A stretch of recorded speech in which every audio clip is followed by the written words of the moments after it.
Color TV. Color TV machiegni pacho. Ma e odwa.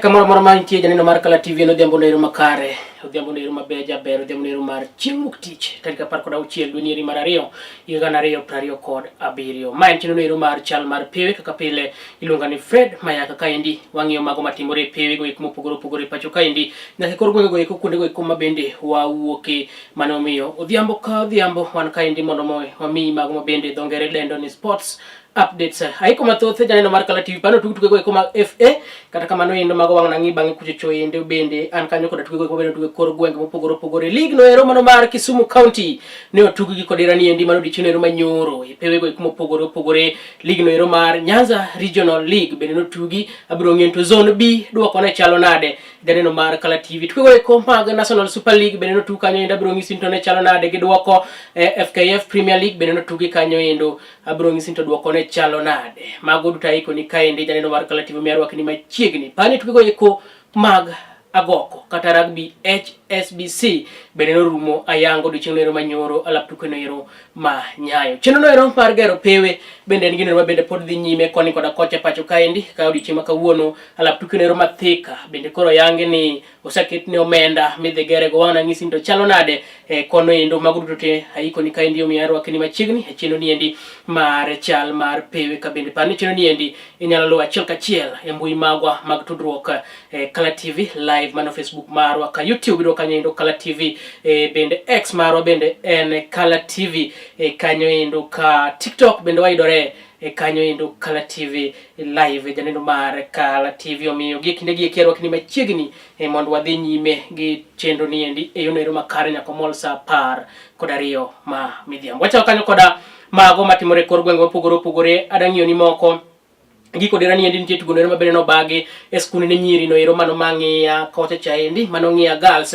ma en tugo nero mabende koro ni tenga mana tugo mabende otengi nero were go eko manyiri mapuso mo skunde go eko mopogore opogore kaka yor iko gi ne tuweche go eko mag tuke mag school games ka achiel bende gibero ngima gi kanyo janeno mar Color TV. Tuke gi eki ne obagi e skul nyiri no ero mang'iya ka tuke gi eki ma en tielo mar adek en tugo mabende no chak kanyo endo koda japuonj maduong' mar skul nyiri no ero mang'iya mano Dr. Helen Marengeli mabende no chako Masengeli mabende no chako tuke gi eki janeno mar Color TV ka bende ma en tielo mar adek mabende koro no bagi igani eri kanyo ende skul ni endi ka bende skul mo pogoro pogore no yore tuke gi eki tuke go bende no rewo kanyo endo tuke machalo tugo no ero mar volleyball, tugo no ero mar hockey kata tugo no ero mar kwajo, tugo no ero mano mar basketball bende nentie tuke gi eki, tugo no ero mar football bende nentie tuke gi eki ka bende tuke mamoko mano riwo tuke go eko mabende neni kaendi no riwo tugo no ero mar agoko kata tugo no ero mar rugby bende nentie tuke gi eki. Magi tuke mabende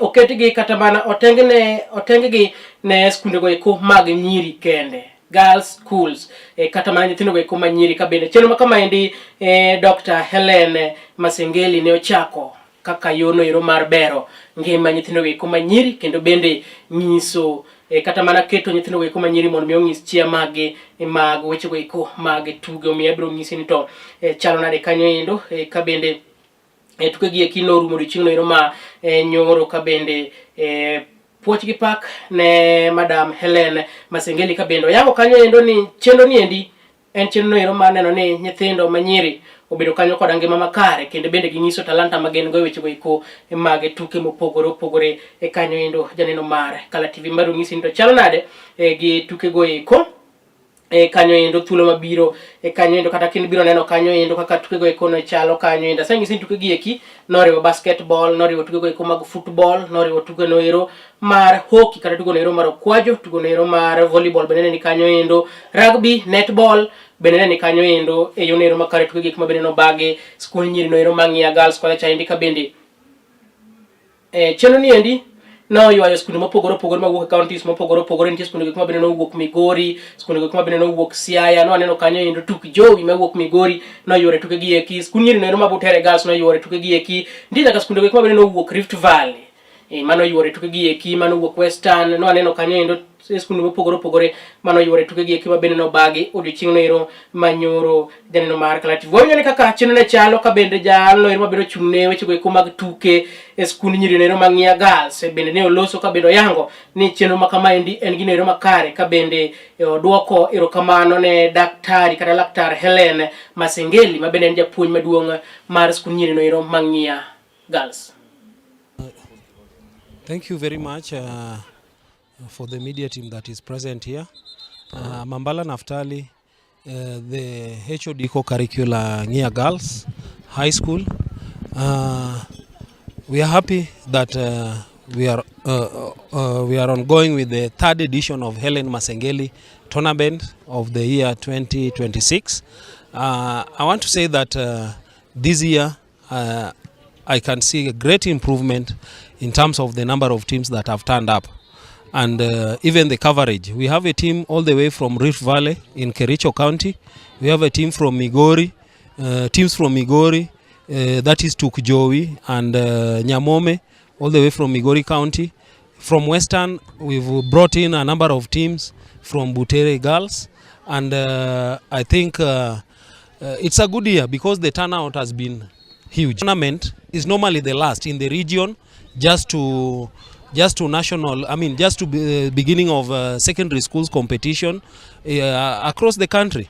I think next weekend we are kicking off with Kenya Secondary School sub-county games, and Ng'ia will be participating. And I project that this being a curtain raiser for the teams, it's going to be a great preparation for all the teams that have attended this, because at the Helen Masengeli Open Tournament, we watch for quality time, we watch for quality refereeing, quality playing time, and this will go a long way in preparing these teams. Actually, our chief principal, Madam Helen Masengeli, is an advocate for girl child. And being a successful head and principal of girls' schools, I want to say that she has gone a long way to spend her own resources to help this team compete. And actually she was going for girls because girls are delicate. And she has always wanted that girls prosper in their academic work, and also as she supports academic sports, because an all-round girl will always perform well and has always an advantage over other girl children. In charge of Rugby Bondo Township, we brought quite a number of teams: football girls, volleyball girls, netball, and then rugby girls. We majorly zeroed into this tournament because of top-notch organization in this tournament. Besides that, there are also goodies. Other than the trophies, there are also the cash awards. So, but majorly we only came here to give the girls chance to exploit their talents, as we also see the areas that we need to do some improvement. Yes, manikaka ne chalo skul nyiri no mang'ia, paro ni en gino ero makare e kanyo ka bende mabende konyo jopuonjre ne ikruok mag tuke go mag kunde sekondar mabende no sechakore. Inyalo paro tamwane games no sechakore kanyo no tuke go moriwo tuke go mag ng'weche, rugby 15s, nitie tuke go mag basketball kata tuke no mar okapu mtugo jotugo adek koni koda kocha bende no sechakore kanyo tuke go mag okwajo mago moko kuom tuke go bende obagi tielo mokwongo ne tuke go mag skunde sekondar kata tamwana ball games kanyo ndo wabiro luoni gi achiel kachiel kaka dhi nyime kanyo ndo makare kawera koda mago eko ne county nyeri ma Kisumu kama bende adang'io ni mako kuom duoko go bende no wuok e tuke go bende no bagi league no ero mano mar adhula mano mar Kisumu county ligi kanyo ndo kama ido ni time mopogore par ni ligi ni endi opoga e zones mopogore, wan ga gi zones maromo 4 kanyo ndo ka zone A kama kaka duoko ne chalo tuke mabende no tugo dichieng' no ero manyoro kanyo ndo saa 7 mar odiochieng' kama bende wayudo kanyo ndo ni tim no ero mar Ogango FC nonyono tim no kata tim no ero mar ASY Nyalenda ne onyono kanyo ndo tim no ero mar Ogango FC gonde maromo 2 kuom ling thika machielo no tim no ero mar Kapedo Youth no chwado kanyo ndo tim no ero mar Nyalenda Young Stars gol achiel kuom lengthi. Komachielo Tido FC ne owuok amodhi gi tim no mar Super Strikers ka tume machielo noriwo Awaya gi Nyawan kama Nyawan ne onyono Awaya FC gola chiel kuom lengthi. Janeno mar Kala TV Leyland bende nochwado tim no mar Kunya FC gola chiel kuom lengthi ka Vision Combine nochwado Usoma Beach gola chiel kuom lengthi. Mago tuke go mana tuke zone no mar A tuke go eko mag FKF Kisumu County League. Zone no mar B bende nitie tuke mana tuke kama Abason FC notugo gi tim no mar Ndoto FC ka komachielo tim no mar Kisumu Green Barrets nochwado Regelie FC. Bungu Sharks gi Kanyakwar Kanyakwar no nyone kanyo endo gola chiel kuom lengthi. Lie nochwado tim no mar Kisumu Green Barrets gonda dek kuom lengthi ka Ndoto FC nochwado tim no mar Abason gola chiel kuom lengthi kanyo endo. Kit Mikai nochwado Azuri FC gola chiel kuom lengthi ka Oriental gi Young Warriors nowuok nono kuom nono. Kombewa FC gi City Boys game no nokotugi ka game no nobedo postponed kanyo ende. Zone C kata mane zone no mar cha tim no mar Akado FC nochwado tim no mar Migingo FC gol achiel kuom lengthi kaka ineno kanyo endo. Yao FC gi tim no mar Wagai mane en derby ne giwuok amodhi achiel kuom achiel. Timbe ariyo gi kiduto te wuok e ward no ero ma Ombei kocha cha indi ka tim no mar Menya FC bende no wuok amodhi gi tim no mar Kindu FC nono gi nono ka Obugi FC nono matek lwet Bama kama Bama norobe kanyo endo gola dek kuom ariyo manluongo ni Bama Republic wuok e gwengo eko mag Nyando Yaero kacha cha indi. Zone ero mar Da Kombewa United noneno matek lwet tim no ero mar DC FC manochwade gonde adek kuom achiel. Kombewa ni endi wuok Nyakache. Then komachielo Oseng FC bende noneno matek lwet Cherwa kama Cherwa nochwade kanyo gola achiel kuom lengthi. Chemelil Youth gi tim no ero mar Awasi Oilers no wuok ka Awasi Oilers nochwade kanyo endo gonde ariyo kuom achiel ka tim no ero mar Chemelil Roundabout bende nochwado tim no ero mar Magina FC gol achiel kuom lengthi. Bende tuke go eko ma pod yudore kor gwenge ka wang'iyo kanyo endo league no ero mano mar Nyanza region kama dang'iyo ni kanyo endo zone no ero mar Ba ma endi zone ma bende chakore Kisumu kidok Siaya kocha cha indi kama tim no ero mar Daraja Mbili no tugo kanyo koda Plateau Queens kama ne gichwado Plateau Queens gonde ariyo kuom lengthi. Orongo FC no gocho kanyo koda VSA kama ne gichwado tim no ero mar VSA gonde ariyo kuom lengthi. Bondo Kachola gi Siala no wuok amodhi mar nono gi nono ka komachielo Ayucha FC no nyono kanyo endo Kabete gonde maromo 4 kuom lengthi kanyo endo. Ugenya Hot Stars norado gi Nyamlori kama Nyamlori nochwade gonde ariyo kuom lengthi ka Karapul Villa ne Kawino ochwado kanyo ende gonde maromo ariyo kuom achiel. Janeno mar Kala TV Siaya National Polytechnic no gocho gi Montana All Stars kama ne giwuok amodhi gonde ariyo kuom ariyo. Mano chenro mabende kata chenro go eko mag tuke go eko mago mag Nyanza Region League. Janeno mar Kala TV kana tugie gi kodirani endi mano dichingno ero manyoro kanyo endo ka bende kamane ka tuke go eko chalo kanyo endo timbe nyagore malich mokalo ma endi en yorno ero mar bero tuke go eko mag adhula kowuok e kor gwenge. Janeno mar Kala TV ka wawere koda mano endo league no ero mar ariyo mapacho ka National Super League. Migori Youth no gocho gi Nairobi City Stars ne gi nyono Nairobi City Stars gola achiel kuom lengthi. Naivas no gocho gi Equity kama ne gichwado Equity kata ne giwuok amodhi mar achiel kuom achiel. Talanta FC no gocho gi Vihiga United kama ne gichwado Vihiga gonde adek kuom achiel. Kibera Black Stars ne gocho gi Soy United ne gichwado Soy gola achiel kuom lengthi. Ka Nzoia no gocho gi Gucha kama ne Gucha ochwado gonde ariyo kuom lengthi. Tim no mar Fortune Sacco no gocho gi Mofa mano Michael Olunga Foundation kata Football Academy mabende wuok e gwengo eko mag Kabondo kocha cha endi no gocho gi tim no mar Fortune Sacco kama ne ginyono Fortune Sacco gol achiel kuom lengthi. 3K ma wuok e gwengo eko mag kayo Central kocha endi kata gwengo eko mag Masawa no gocho gi tim no mar Luanda Villa kama ne ginyono Luanda Villa gonde abich kuom lengthi. Kama Tete no gocho gi Darajani Gogo kama ne giwuok amodhi gonde ariyo kuom ariyo. Mombasa United no gocho gi Kisumu All Stars mago Otenga kama ne ginyono Otenga gonde maromo 4 kuom lengthi kanyo endo. Ka bende sani endi king'iyo kanyo kaka league no chung Migori Youth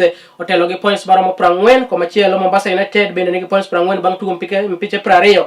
Equity Mofa ni thuolo mar adek points 38 points 38 bang' tugo mpiche 20 ka tim no mar Equity ni thuolo mar 4 points 34 ka Fortune Sacco oloro timbe abich mokwongo ka gin kanyo endo koda points 32. Tim no ero mar Kisumu All Stars mabende wuok e county ni ma Kisumu ni e thuolo no ero mar 17. Manyiso ni ka league nyalo rumo sane to nyalo bedo ni gijalo dok e tugo eko mag division kocha chaendi bang nikech sani ni gin thuolo mar 17 e kanyo endo eka gisetugo kanyo endo janeno mar Kala TV. Bende tugo eko mag league no tugi mago tugo eko mag Kenya Premier League kama endo kanyo ni APS Bomet no gocho gi Gor Mahia kama Gor no chwado gi gonde 2 kuom 1 ala tuke nero ma Kericho Green Stadium ka cha endi ka KCB gi Kario Bangi Sharks nchugo ka modhi mar gol 1 kuom 1. Sofapaka no gocho gi Murang'a Seal kama Murang'a Seal chwado gonde 3 kuom 2 ka Ulinzi gi Kenya Police ningiyo ni to ng'ama bunde ne nyalo lwar piny ne wuok modhi mar 1 kuom 1 manyiso ni jolweny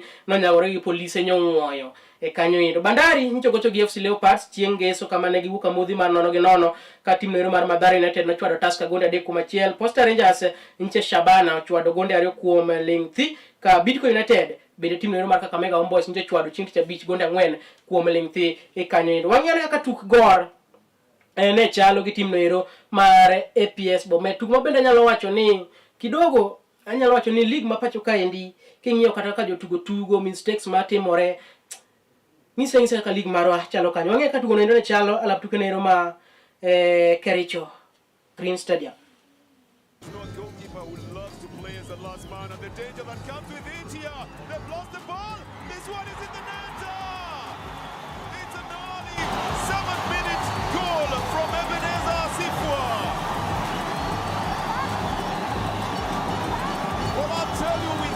Shadow of a doubt, but it comes from just that little play between Maxwell Buchesia and his left back. It was bound to happen. Ebenezer. Well, that was a mistake. Pushed it just a little bit too far, and Alfred Onyango picks it up, places it on the feet of Asifwa, who goes on his left foot. So then wrong footing the goalkeeper Maxwell Buchesia. A quick run by Alfred Onyango, and Kubasu Maxwell couldn't get to it. Well, the two Maxwells on the APS Bomet side will blame themselves for that. For Asifwa, a left foot was best placed to put the ball into the net away from Maxwell Buchesia.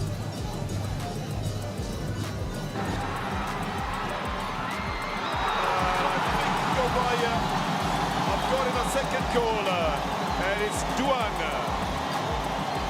Jackson Duang, the South Sudanese international, who puts the ball past the goalkeeper, Maxwell Buchesia. Akonora, the former Wolfsburg player who was also the coach of Gor Mahia. Another intention by the Bomet side, because a header that just slipped off the hands of the goalkeeper and was put into the net by Jack Duanga. The second goal for Gor Mahia. And like I said, the volley, but nicely then taken care of by the goalkeeper. Almost the same way you see it. And on this Gor Mahia have conceded a quick goal as we were watching the celebration on the other side. MPS have pulled one back up. And it's again Hansel Ochieng, the same man who scored 3 goals against Gor Mahia the last time, who's taken over the captaincy as well, has made it 1 for MPS Bomet. What a tantalizing clash then. Hansel in the 82nd minute of the game. Well, he goes in very nicely and with a low. Yes, kamera kane chalo kanyo endo. Koma chielo tugo no ero mano bedo kindu Ulinzi gi Police. Bende wang'eyo kane chalo kanyo endo kama jolweny no nyagore gi obila malich mokalo.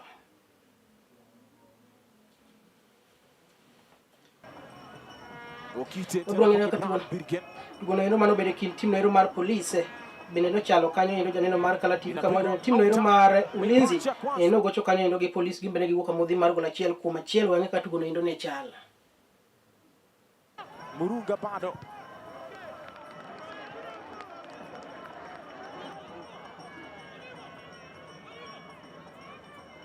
Nafasi ya 6 akiwa na alama 29. Ameshinda mechi 7, kichukua sare 8 na kupoteza mechi 4. Polokov alifanya vitu vingi, asante. Pale alipopata tu ya pili ameachia shuti. Polokov Odhiambo anatafuta goli lake la 10 msimu huu, na Sylvain Drix mekataa Baraka Badi.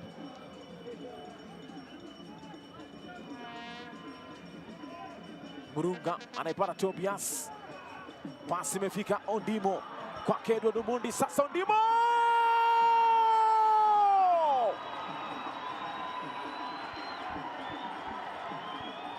Edward Omondi, Ondimo sasa ndiye huu tuliyemzoea, anatoa magamu yake na sasa tunamfahamu.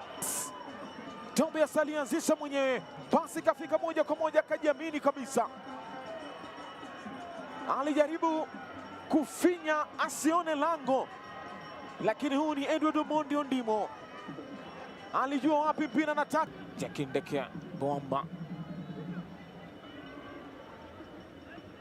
Murunga tele anaileta ndani huko,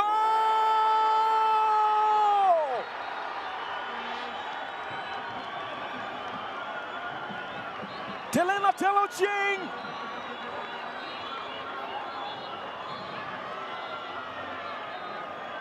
alipiga mwenyewe moja kwa moja mpaka kwenye kamba kule. Mwanajeshi hawezi akatambiwa kwake, alinyanyua kichwa.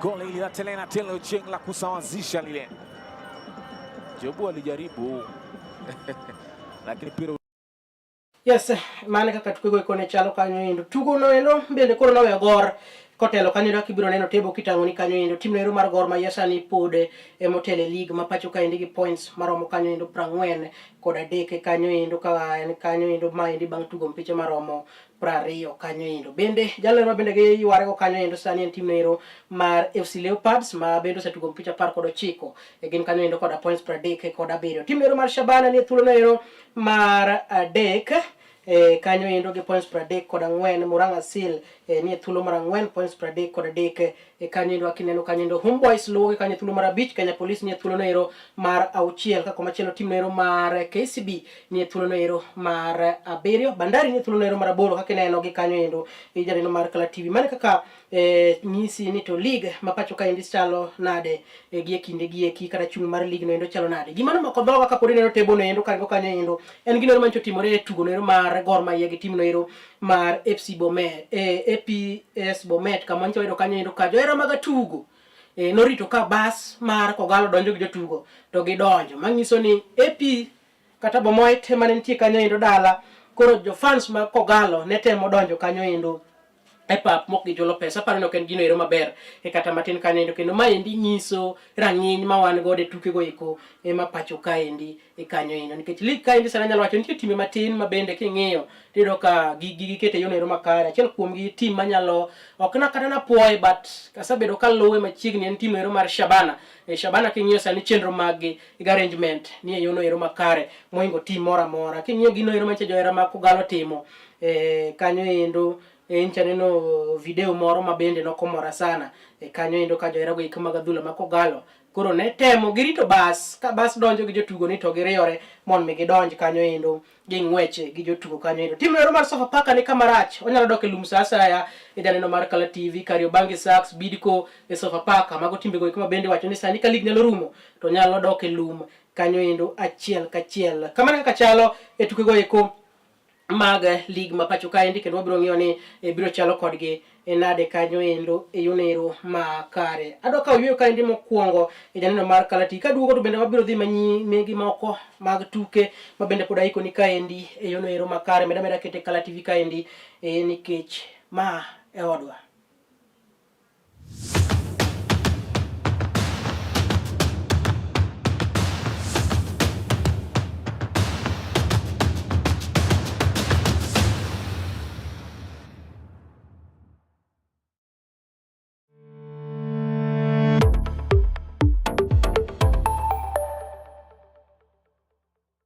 It's enough to make a grown man cry, but not this man.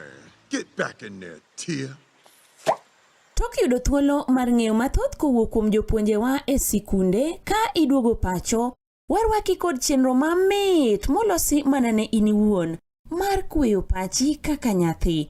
Chenro mar bang' sikul chakore saa 10:30 mamidhiambo nyaka saa 11 mamidhiambo, kama iyude sigana, wende manyasani kaachiel kod machon, kaachiel kod miel motimo cathedral ma bende mori kaka nyathi.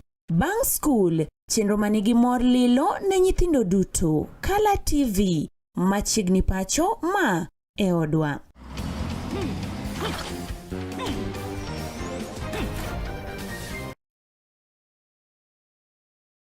Get ready to elevate your business and any other commercials when you advertise with us. We are not just a channel. We are your gateway to the peak, for we give you the precision and desire to your commercials. Let us be your partner in success, broadcasting your message to thousands of our viewers. Contact Color TV today and let's make the magic together.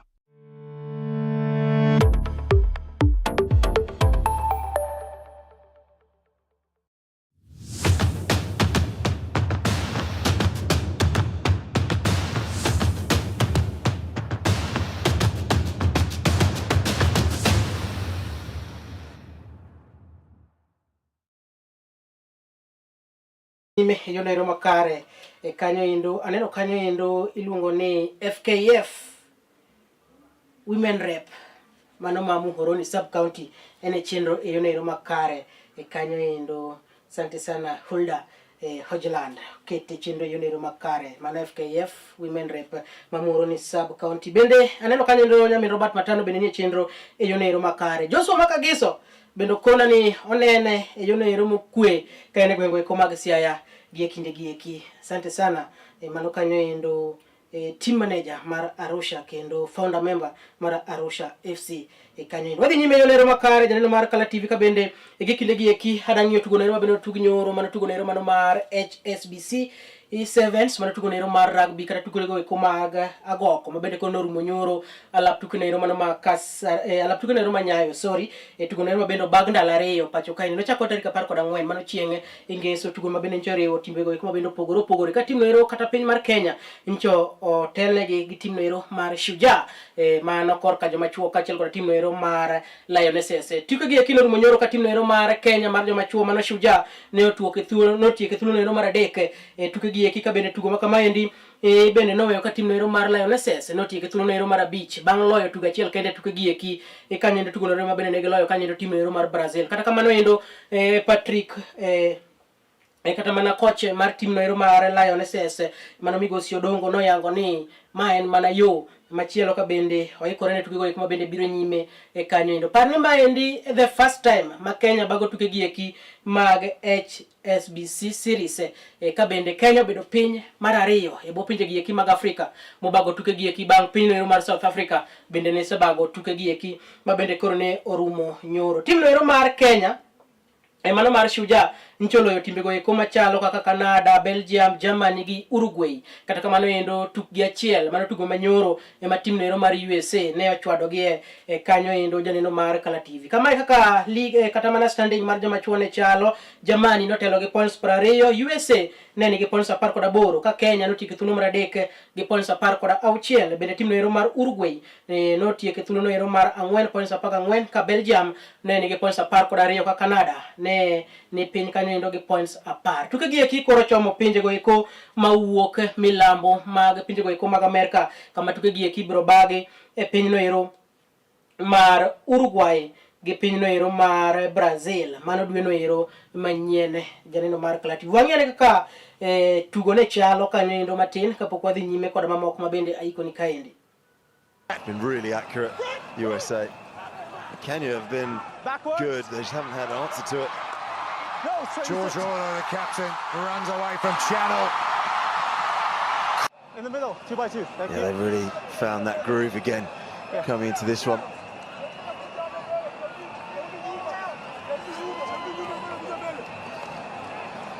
Been really accurate, USA. Kenya have been good, they just haven't had an answer to it. George Orr, the captain, runs away from Channel. Crowd willing him on. George Orr wins the race.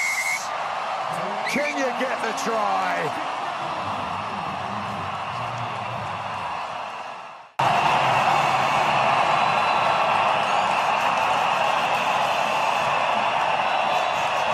What an exhausting effort. Fresia Odor, she is putting in the hard yards here. It means so much to her. She was bound. Mani kaka ni chalo kanyo indo etuke go ikoma rugby bendi kuro rumo kanyo indo enyuru halap tukene ruma nyayo ikoro jogo ikoma bende ncho yore tuke gi eki hangene no bido kanyo koda mor mo pogoro tuke gi kino bagyo seche go ikoma bende oganda ne ingo du chingno iro mar hera mano Valentine Day kura ngene ni jomoko no enjoy ekono indo maliche mokalo kwa koda mano indo janeno mar Kala TV yorno iro mar bero wecho go ikoma tuge pacho ka endi en achiel kum gino ma bende sirikal chalo kagima miyo maino malich miwuoro kata miyo peke kanyo indo ka bende richiwo makawuono alap tukene ero ma Thika Stadium ma bende alap tukene ero ma bende nwang'eyo chon chien kacha endi kaka achiel kuom pego eko madongo pacho ka endi en alap tukene ero ma bende nyalo paro ka chien kacha endi nitie tugo mano tuge kinde Gor gi FC Leopards osetugi Thika mano Kiambu kocha cha endi alap tukene endi koro to piny owacho mamalo mano sirikal mamalo komakore gi tend county no ero ma Kiambu koro to ogolone omenda maromo kanyo indo milione 850 mondo mikoro gundego kendo gerego e lony manyasani ka bende alap tukene endi biro ger kanyo indo ka bende geni obiro tingo kwan jogo eko mayuoro eneno tugo maromo kanyo indo gana par mano 10,000 fans kanyo indo ka bende alap tukene endi koro to chenro mar gedo mare dhi chakore kanyo indo ayanga chenro makama endi kata mana wachno ero mar yao ayanga gero pawni endi ne oyuore kanyo indo kora jatend migao mochung' ne wechego eko mag jolweny mano Soipan Tuya ka chiele koda nyawadgi mochung' ne migao no ero mano mar weche mag tuke iluongo ni Salim Mvurya ka bende notel gi kanyo indo kora jatelo mamoko mawuok e gwengo eko mag Thika kocha cha endi ka bende chenro mar gero pawni endi en chenro ma bende koro gene ni biro ting'o malo weche go eko mag tuke e gwengo eko mag kono kendo biro bero weche go eko mag talanta e gwengo eko mag Thika mano Kiambu County kocha cha endi wanyane kaka ne giloso seche go eko ma bende kone gi yawa yanga chenro mar gero pawni endi. Waziri wa sports tuko hapa ili kuhakikisha vile viwango ya michezo imeweza kutimizwa katika ujenzi huo. Na Mheshimiwa Rais ametutuma hapa ili tuwaeleze wananchi ile pesa imejenga hizi stalls ya county government na ni pesa ya umma. Ile itajenga hapa ni pesa ya umma.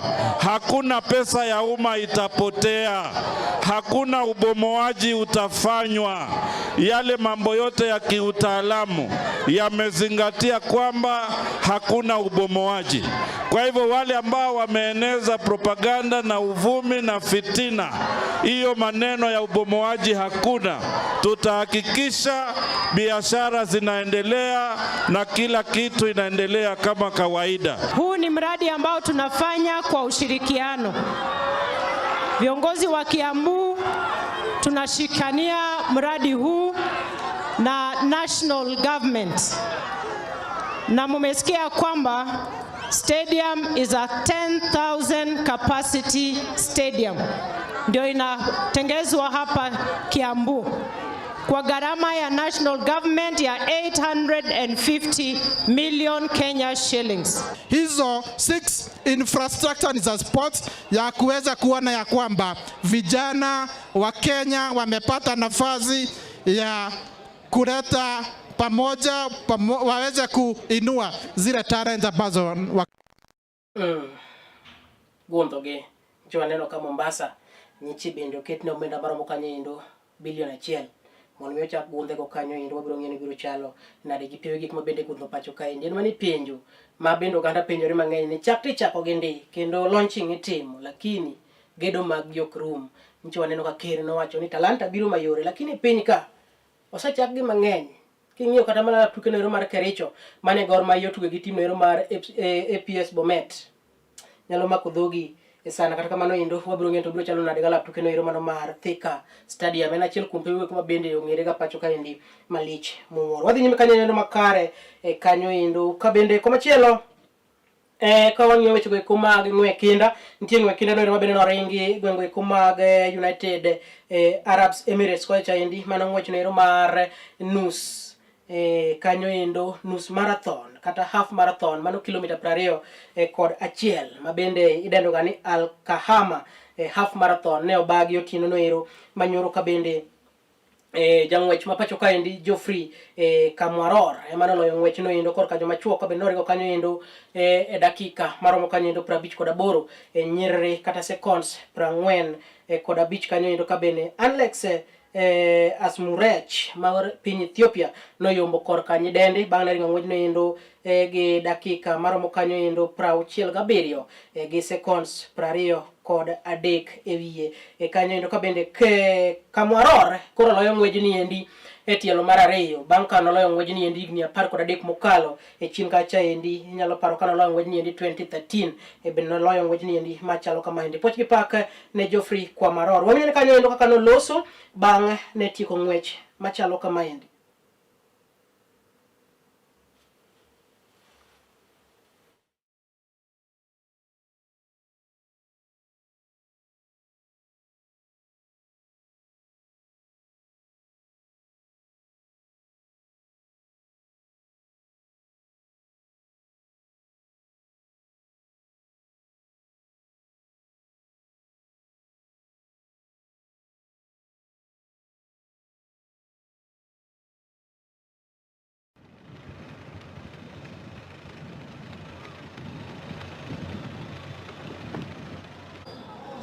Geoffrey Kamwaror and second place. I think I'm really happy to come back after 13 years and win again. The first time I won was in 2013, and 13 years later I come here to win and run a great time as well. I trusted the training I did, and after 15 kilometers I thought maybe I can push because I really wanted to win. So that was the Mane kaka ne chalo kanyo endo gi ng'weche machal kamago eko adaka yweyo machielo ka endi kaduogo to bende koro aduogo tielo mogik mag kata matielo ni mano mar chal mar pewe aneno kanyo endi luongo ni V Lagos mano nyasakwa bondo wacho ni en chenro e yonero makare okete kino nene kanyo endo achiel kachiel kokale mbui marwa mano mar Facebook aduogo wadhi nyime kod mathoth mabende pod aikoni e chenro ni endi.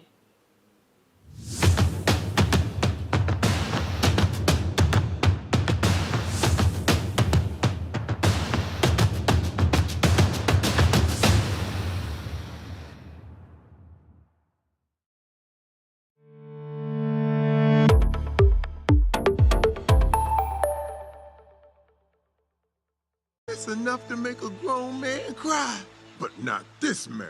Get back in there, Tia. Tok yudo thuolo mar ng'eyo mathoth kowuok kuom jopuonjewa e sikunde ka iduogo pacho, warwaki kod chenro mamit molosi mana ne in iwuon mar kweyo pachi kaka nyathi.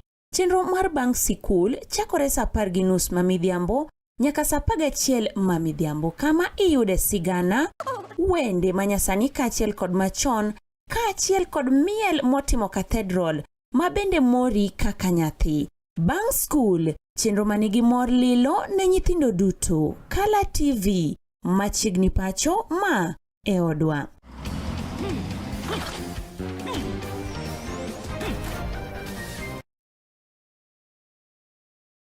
Get ready to elevate your business and any other commercials when you advertise with us. We are not just a channel.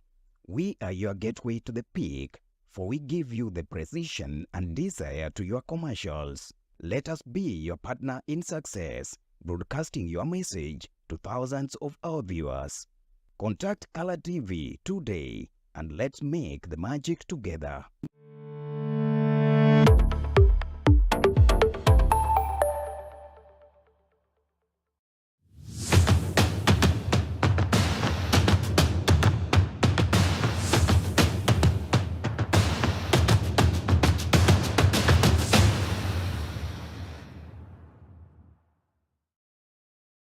Wadhi nyime yonero makare ka bende koro ntani danyo ntugo nero mano mare goya bal kama ido ni team nero kata mana tugo iko ma goya bal mabende koro noriwo counties duto mapacho ka endi ne obage kanyo endo Kasarani swimming pool kacha endi kama bende tugo makama endi kata mana Kasarani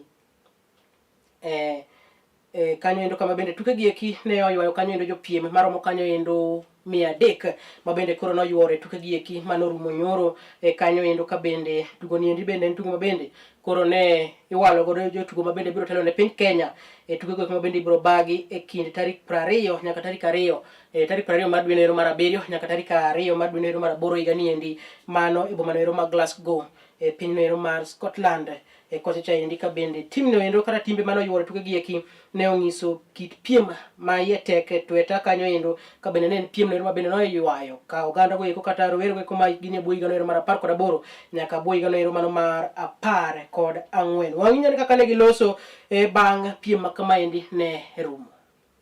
It was really tough. There's a lot of competition, but overall I love the competition.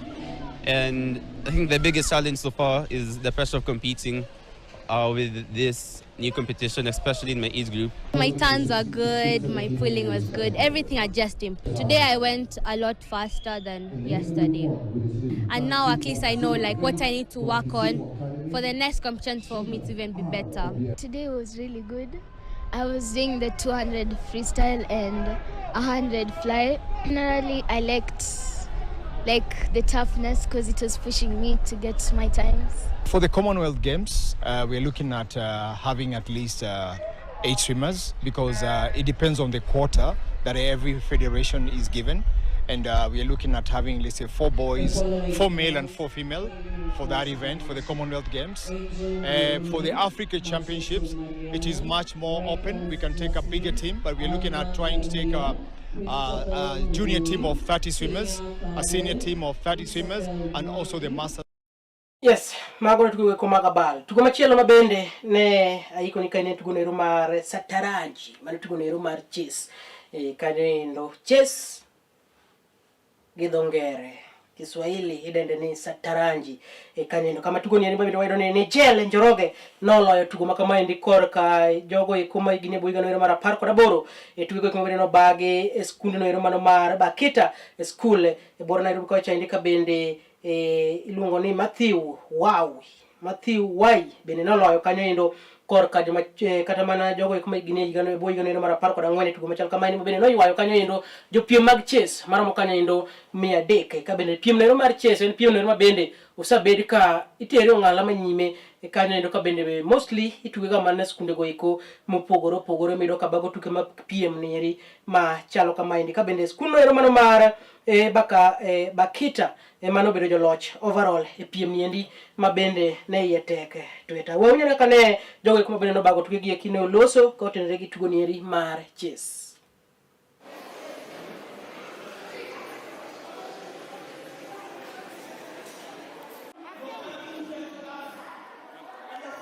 Okay, 3, 2, 1, let's go. No, start handshake. Yes, today was really an exciting day. I tried to make sure I show up for all the chess tournaments. They have fun while doing it, and they look forward to be really grandmasters in future. So this is beyond playing. Exciting tournament. That's how it is for rapid tournaments because you don't have as much time, but yeah, it's been very exciting. I think now I'm tied for first, but yeah, it's been a good tournament. It's been very competitive, very exciting. That's how it is with the rapid. But yeah, okay, it's been a good tournament overall. I think now I'm tied for first, probably second overall, but yeah.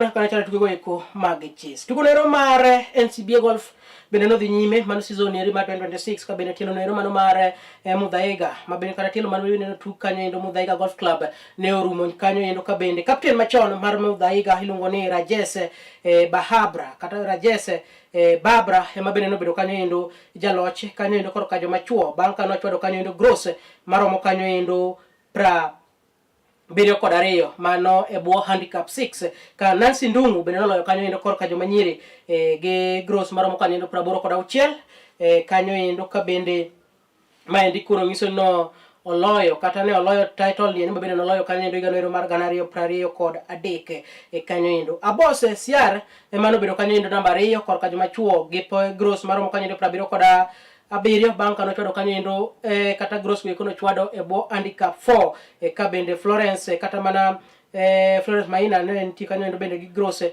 Praboro kod Aberio. Bende Junior Golfers Peter Mwindi bende notiyo kanyo namba 3 points Praberio kod 9 ka Denise Marithi notiyo thuolo mar 4 korka joma chuo ma bende en junior gi kanyo endo notiyo thuolo nero mar 4 tuke gi eki mag golf ma bende ne tugi kanyo endo di chinero manyoro. Parni maendi en imanyo kanyo endo jogo eko bende biro chope grand finale ma bende biro tugi giko ikani endi mar tugo nero mar NCBA golf ma bende osebedo ka dhi nyime pacho kaendi iga ka iga. Kwa rekoda mano endo wang'iyo tugo eko mag CAF kama endo ni tugo eko mag CAF Confederation no tugi kanyo endo ka bende maendi ne en round no ero mogik e group stages ka bende sani endi koro timbe maromo kanyo endo 8 oseng'ado tiko mar donjo kanyo endo e quarter final mag tuke gi eke. Duoko ne chalo kama endi tim no ero mar Wydad nonyono kanyo endo Azam gonde 2 kuom ling thi komachielo Maniema Union mawuok DRC Congo nowuotho kuom tim no ero mar The Nai Boys mano Nairobi United gonde maromo 3 kuom ling thi. Ma nyiso ni koro Nairobi United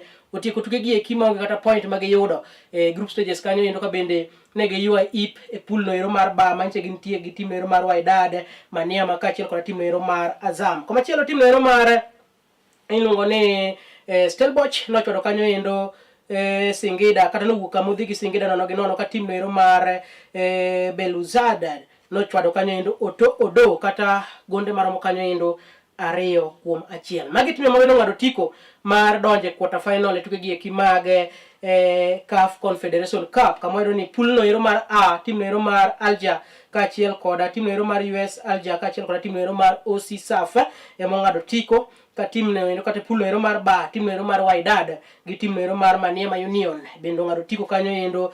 Pool C kata pool C tim no ero mar CR Belouizdad gi tim no ero mar Odoyo ng'ado tiko kanyo endo ka Zamalek gi Al Misri mawuok Egypt bendo ng'ado tiko e pool no ero mar ba. Koro wabiro ng'eto fixtures biro chalo nade e kanyo endo. Tim no ero mar Nai Boys nogolo e tuke gi eki kata kamano en gima lit sana ni giwito tuke gi te 5 ma gituko e group stages kanyo endo tuke gi eki mag CAF. Kata kamano en poch gi pak ne tim ni endi nikech ma is the first time ma tim ni endo tugo tuke gi eki kendo gineno experience bende gichope group stage. Parni tuke gi kano chakore gi playoff. Then tim ni eri mar Nai Boys bende nigi jotugo matindo, jotugo machalo kanyo endo Duncan Omala, Brabato, Benson Omala bende gin go e tim ni endi. Gin kanyo gin jotugo matindo sana. Kanyo endo koro aparo ni ma endi en yorno ero mar puonjruok ne jotugo gi eki ka bende gilan mathoth kanyo endo e tuke gi eki. Koro Nai Boys ana ng'eni koro dong' ne mana tuke go eko mag Mozart Cup kaachiel koda tuke go eko mag league. Wabiro ng'endo gibiro